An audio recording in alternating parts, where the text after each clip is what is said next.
बात 22 मई 2019 की है। आगरा जयपुर हाईवे के करीब एक शख्स गुजर रहा था। अचानक वो देखता है कि एक लड़की बदहवास सड़क पर दौड़ रही है। दौड़ क्या रही है, बल्कि लंगड़ा कर चल रही है। जिस चीज़ ने उसको उसकी तरफ खींचा वो ये था कि उस लड़की के जिस्म पर कोई भी कपड़ा नहीं था। वो करा रही थी, मदद के लिए गिड़गिड़ा रही थी। वो शख्स फौरन अपने मोबाइल से पुलिस को फ़ोन करता है। थोड़ी देर में पुलिस की टीम मौके पर पहुंचती है। जब पुलिस पहुंचती है, लड़की लगभग नीम बेहोशी की हालत में थी। फौरन पुलिस की टीम अपनी जिप्सी से कुछ चादर निकालती है, उस लड़की के जिस्म पर डालती है, उसे ढकती है। कई जगह खून गिर रहा था। उसके बाद वो लेकर फौरन उसे अस्पताल पहुंचती है। अस्पताल जाने के बाद अब डॉक्टर उसका इलाज करते हैं। वो पाते हैं कि उसके प्राइवेट पार्ट्स में एलईडी बल्ब के कुछ टुकड़े हैं, सिरिंज है और जिस्म पर कई जगह चोट के निशान। लेकिन थोड़ी देर के बाद अब लड़की थोड़ी होश में रहती है, ठीक ठाक है, खतरे से बाहर है। पुलिस उससे पूछताछ करती है। तब पुलिस बताती है कि असल में फरवरी 2019 में एक शख्स से उसकी मुलाकात हुई थी और वो जयपुर में ही एक गर्ल्स हॉस्टल में रहा करती थी और एक प्राइवेट कंपनी में जॉब करती थी। फरवरी 2019 में एक शख्स से मुलाकात हुई। वो शख्स लोगों की मदद किया करता था और ख़ुद को ह्यूमन राइट्स के किसी ऑर्गेनाइजेशन के साथ जुड़ा हुआ बताया था।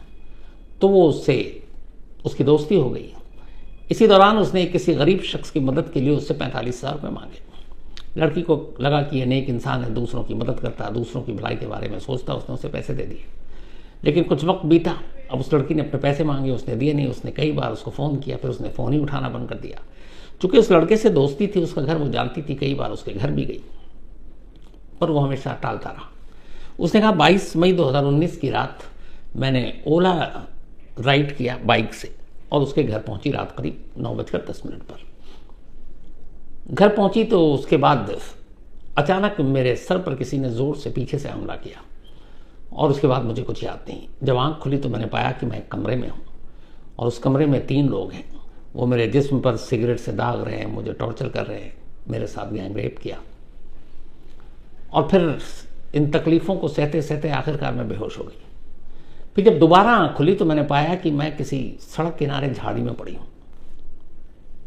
मुझे होश आया तो मैं बड़ी मुश्किल से झाड़ियों से ऊपर चढ़ते हुए हाईवे पर रोड पर पहुंची। कई गाड़ियों को रुकने का इशारा किया, लेकिन किसी ने भी मेरी मदद नहीं की। वो लोग आते, मुझे देखते और चले जाते। फिर थोड़ी देर में एक भला इंसान मिला। उसने मेरी हालत देखी, पुलिस को फ़ोन किया और आप लोग आ गए।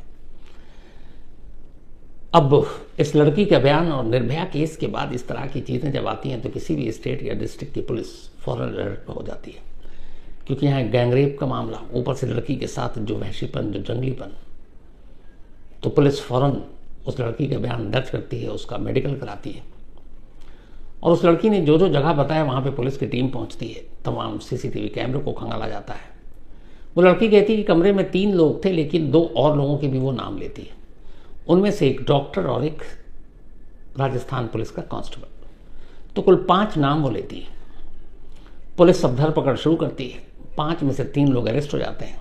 जब कांस्टेबल को पुलिस पकड़ने जाती है तो पता चलता है कि कांस्टेबल ऑलरेडी जेल में है और जेल में एक रेप के केस में है। और वो रेप का केस किसी और ने नहीं, बस कि इसी गैंग रेप की विक्टिम ने कुछ वक्त पहले उस पर लगाया था और इसीलिए वो जेल में पकड़ा हुआ है पुलिस ने।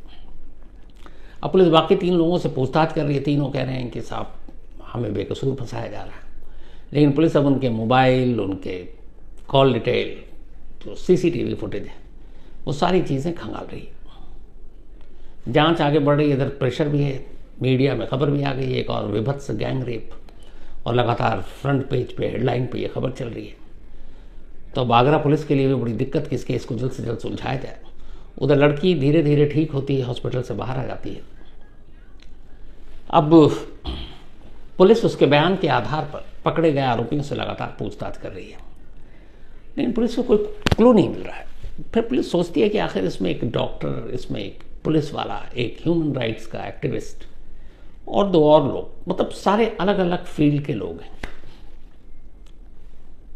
और ये सारे एक जगह क्यों जमा हुए? क्यों उन्होंने इस लड़की का गैंगरेप किया? लेकिन वो एक गैंगरेप की विक्टिम। तो पुलिस अपनी तफ्तीश आगे बढ़ा रही है। सारे सीसीटीवी फुटेज खंगाल डाले। उससे जो राइडर था, जो उसने बुक किया था एक मोबाइल ऐप से, उसके ड्राइवर को ही बुलाया, उससे भी पूछताछ की। फिर इस लड़की ने बताया कि मैं उससे एक रात पहले भी उसके घर गई थी पैसे लेने के लिए, तब मैंने कैब बुक किया था। उस कैब के ड्राइवर से भी पूछताछ हुई। उन दोनों ने कहा कि हाँ उस लड़की को वो लेकर आए थे। तो सारी बातचीत, पूछताछ, सीसीटीवी कैमरे, मोबाइल डिटेल सब पुलिस ने खंगाल डाले। इन सभी चीज़ों को खंगालने के बाद इसी बीच में मेडिकल रिपोर्ट भी आ गई लड़की की। मेडिकल रिपोर्ट जब पुलिस ने देखा तो पुलिस हैरान रह गई। डॉक्टरों के हिसाब से इस मेडिकल रिपोर्ट में उस लड़की के ऊपर एक भी ऐसा घाव या जख्म नहीं था जो जानलेवा साबित होता। वो सारे मामूली घाव थे। लेकिन ये भी फैक्ट था कि सिरिंज के निशान थे प्राइवेट पार्ट्स पर, एलईडी बल्ब के कुछ टुकड़े धंसे हुए थे।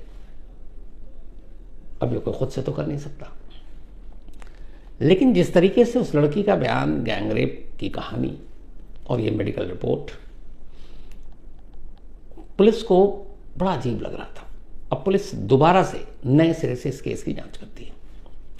तब तक जो मोबाइल के सर्विलांस थे और सीसीटीवी फुटेज की सारी तस्वीरें थी, उन सबको अलग अलग पुलिस की टीमें इकट्ठा कर रही, क्योंकि इस केस को सुलझाने के लिए एक साथ कई पुलिस की टीम को लगाया गया था। अब जब सब कुछ एक साथ जांच शुरू हुई और धीरे धीरे करके उसकी रिपोर्ट आई, 5 में से 3 आरोपी पकड़े गए थे, एक चौथा जेल में था, एक 5वां कहीं और था, वो घर पे भी नहीं था और किसी काम के सिलसिले में गया हुआ था। तो अब उनसे पुलिस ने पूरी पूछताछ की। इसके बाद जब टेक्निकल एविडेंस सामने आए तो एक ऐसी कहानी सामने आई कि खुद पुलिस दंग थी, हैरान थी। वो इसलिए कि पुलिस ने अपनी जिंदगी में, अपनी पुलिसिंग में ऐसा केस ही नहीं देखा था। सबसे पहले पुलिस ने उस लड़की के मोबाइल डिटेल को खंगाला। अच्छा, उस लड़की का मोबाइल भी गायब था। उसने कहा कि जब मैं गई उसके बाद मेरा मोबाइल मेरे पास था नहीं। तो जब मोबाइल डिटेल को खंगाला तो पता चला कि वो मोबाइल असल में उस रात से पहले शाम से ही उसकी अपनी एक सिस्टर के पास था, रियल सिस्टर के पास। इसके बाद जब दोबारा उस बुलाया गया, ओला के जो राइडर है जिसने बाइक पर छोड़ा था 22 मई की रात 9:10 पर, तब उसने कहा कि हाँ उसने शुरू में भी उसने ये बयान दिया था। उसने कहा कि मैंने घर से उठाया था मैडम को उनके गर्ल्स हॉस्टल से, और मैंने इसी जगह लाकर उतारा जो ह्यूमन राइट एक्टिविस्ट का घर था जिससे 45,000 रुपये लेने थे। तो उसने बोला बिल्कुल मैंने यहीं उतारा था। लेकिन जब उसको दोबारा बुलाया गया और पूछा गया कि अच्छा इसके अलावा कुछ ख़ास चीज़ हुई, तो उसने कहा हाँ हुआ ये कि जब मैं चली, मतलब वो मैडम, तो फिर रास्ते में उन्होंने कई बार इधर उधर घुमाया और कहा कि मैं शायद एड्रेस भूल रही हूँ। और फिर मैं भी थोड़ा गुस्सा में होने लगा कि मैडम सही एड्रेस बता दो, कहाँ कहाँ भटकूंगा, पेट्रोल खर्च हो रहा है। तो फिर उन्होंने कहा कि अच्छा ठीक है तुम मुझे यहीं पे उतार दो। तो उस घर से पहले ही उतर गई और वहाँ पे थोड़ा सा सन्नाटा है। अब पुलिस को ये बात बड़ी अजीब लगी, क्योंकि उससे एक रोज़ पहले वो कैब करके गई थी उस घर में। उसने खुद अपना स्टेटमेंट दिया था कि हमारी अच्छी दोस्ती थी, मैं कई बार घर गई थी। तो कई बार जो जिसके घर जाए उस घर का एड्रेस कैसे भूल सकता है, यहाँ पहला डाउट हुआ। दूसरा, उसने कहा कि मेरा मोबाइल गायब है, तो फिर मोबाइल कहाँ? मोबाइल घर पे था, बहन के पास। जब बहन से पूछताछ हुई तो पता चला कि वो अपने मेरी बहन का एक फ्रेंड आया था और उसने कहा कि ये मोबाइल दीदी ने भेजा है, स्विच ऑफ है, इसको ऑन मत करना, रखे रहना। तो वो स्विच ऑफ बहन के घर पे मोबाइल शाम को ही पहुंच गया। अब ये 2 चीज़ें आई। तीसरी, जब सीसीटीवी कैमरे को खंगाला गया तो उसमें एक बड़ी अजीब चीज़ दिखाई दी। उसमें अजीब चीज़ ये दिखाई दी कि उस रात 9:10 पर जब ये उतरी थी, उसके करीब 20 मिनट के बाद उस ह्यूमन राइट एक्टिविस्ट के घर के इर्द गिर्द और भी कई सीसीटीवी कैमरे थे। उसमें एक अजीब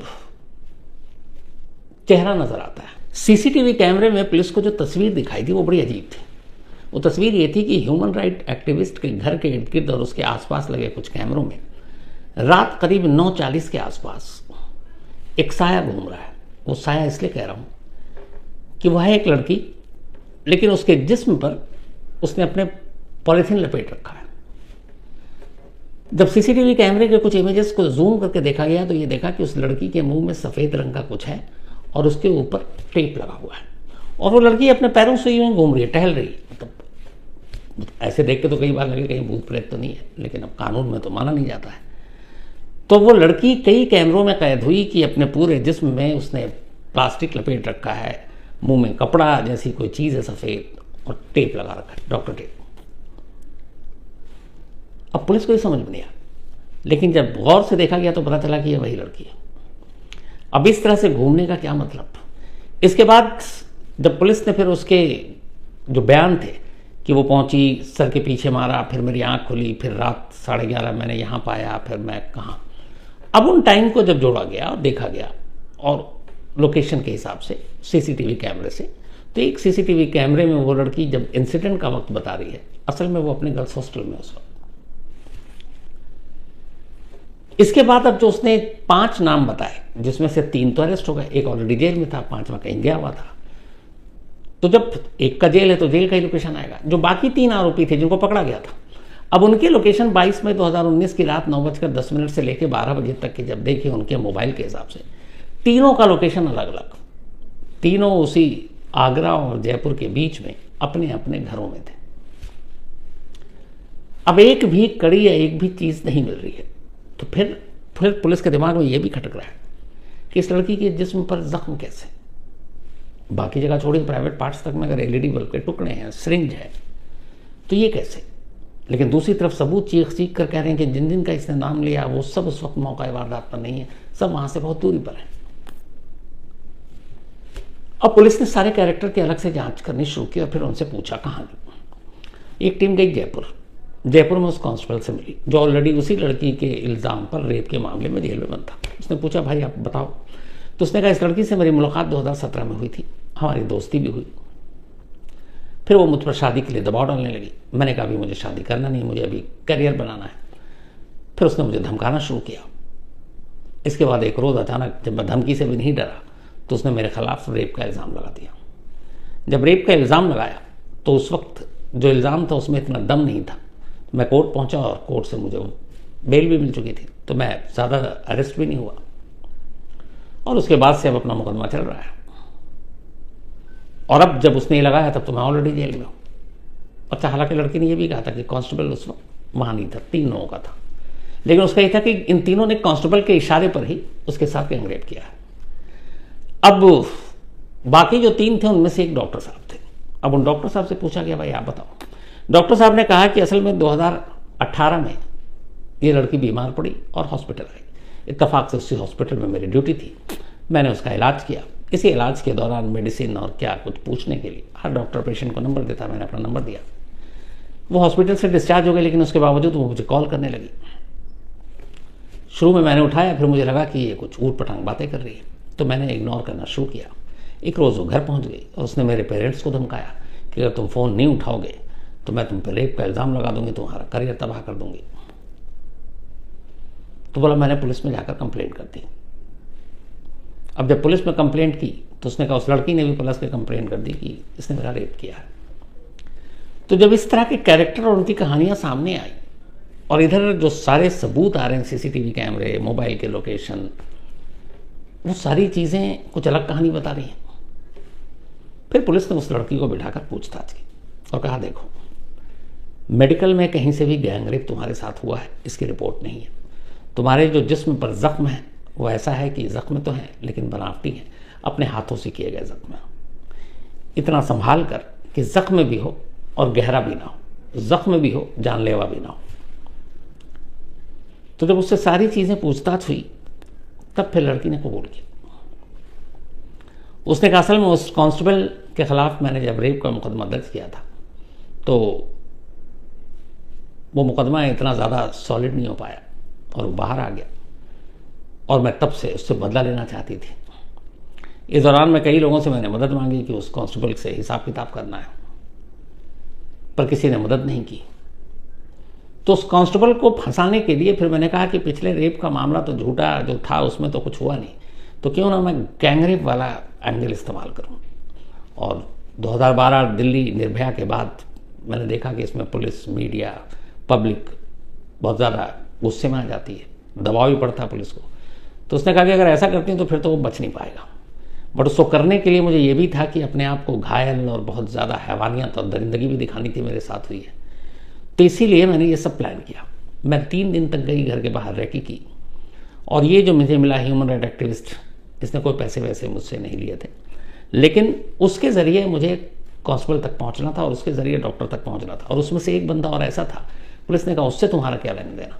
उसने कहा मुझे डाउट था कि ये कांस्टेबल तक मेरी बातें पहुंचाता है, इसलिए मैंने उसका भी नाम डाल दिया। तो उसने कुल 5 नाम डाले। फिर उसने कहा कि मैंने बाइक बुक की, घर तक गई, उसके घर के बाहर घूमी सिर्फ इसलिए ताकि वो ओला का जो बाइक वाला है वो गवाही दे सके कि मैं गर्ल्स हॉस्टल से यहाँ तक आई थी। तो वो लोकेशन कंफर्म करने के लिए मैं यहाँ तक आई। मोबाइल के मेरे लोकेशन से पता चल जाता कि मैं इस घर के बाद कहाँ गई हूँ, तो मैं पकड़ी जाती। इसलिए मैंने मोबाइल स्विच ऑफ करके अपने एक फ्रेंड को देकर अपनी बहन के पास भेज दिया, क्योंकि आजकल मोबाइल से लोकेशन पता चलता है। फिर उसने कहा मैंने 2-3 चक्कर काटे, टाइम पास किया। अच्छा, बाइक के साथ बाइक को तो वहाँ उतार दिया, अब क्योंकि आगे जाना था तो फिर पकड़ी जाती। उसके बाद मैं वहाँ से पैदल निकली, इधर उधर थोड़ा टाइम वेस्ट किया, फिर मैं घर लौट आई।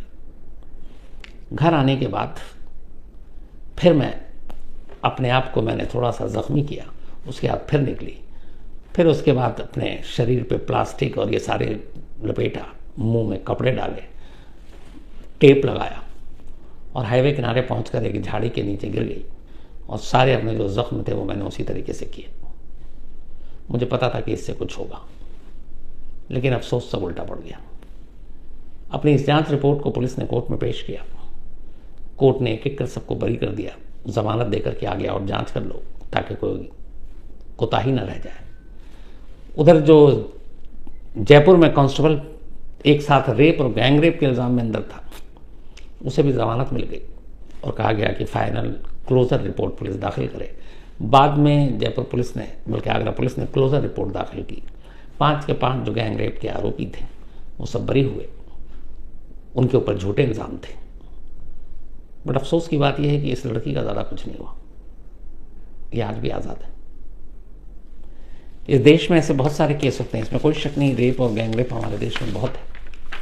लेकिन एक दूसरा पहलू ये भी है कि ऐसे केसेस भी बहुत हैं जिसमें झूठे रेप और गैंग रेप के केसेस दर्ज कराए जाते हैं और सामने वाला अपने आप को बेगुनाह साबित करने के लिए अदालतों के चक्कर ही काटता रहता है। उन्हीं में से एक कहानी ये थी। लेकिन ये कहानी डिफरेंट इसलिए थी क्योंकि पुलिस को भी अंदाज़ा नहीं था कि किसी को फंसाने के लिए कोई इस हद तक जा सकता है कि अपने आप को भी जख्मी कर ले। तो ये थी आज की कहानी। कहानी ख़त्म करूं, सिलसिला शुरू करूं उससे पहले कल एक तो संडे और इंडिया पाकिस्तान चैंपियंस ट्रॉफी, कोई भी ट्रॉफी हो, कोई भी कप हो, इंडिया पाकिस्तान क्रिकेट मैच अपने आप में इससे बड़ा कुछ होता नहीं है। संडे का दिन, दोपहर का वक्त 2:30 बजे से शुरू होगा, तो आप सब मैच देखिए और मैं भी मैच ही देखूंगा और कुछ नहीं करूंगा। और बस ये है कि भाई हमेशा की तरह इंडिया शानदार जीत दर्ज करे तो फिर रात को अच्छा खाना खाएं खुशी में। तो यही दुआ है कल का मैच जीते और हम सीधे चैंपियंस ट्रॉफी के फिर सेमीफाइनल में पहुंच जाएंगे। उसके बाद कोई रास्ता बचेगा नहीं और शायद कल का मैच हारते ही पाकिस्तान चैंपियन ट्रॉफी से बाहर भी हो जाएगा, जबकि ये होस्ट नेशन है।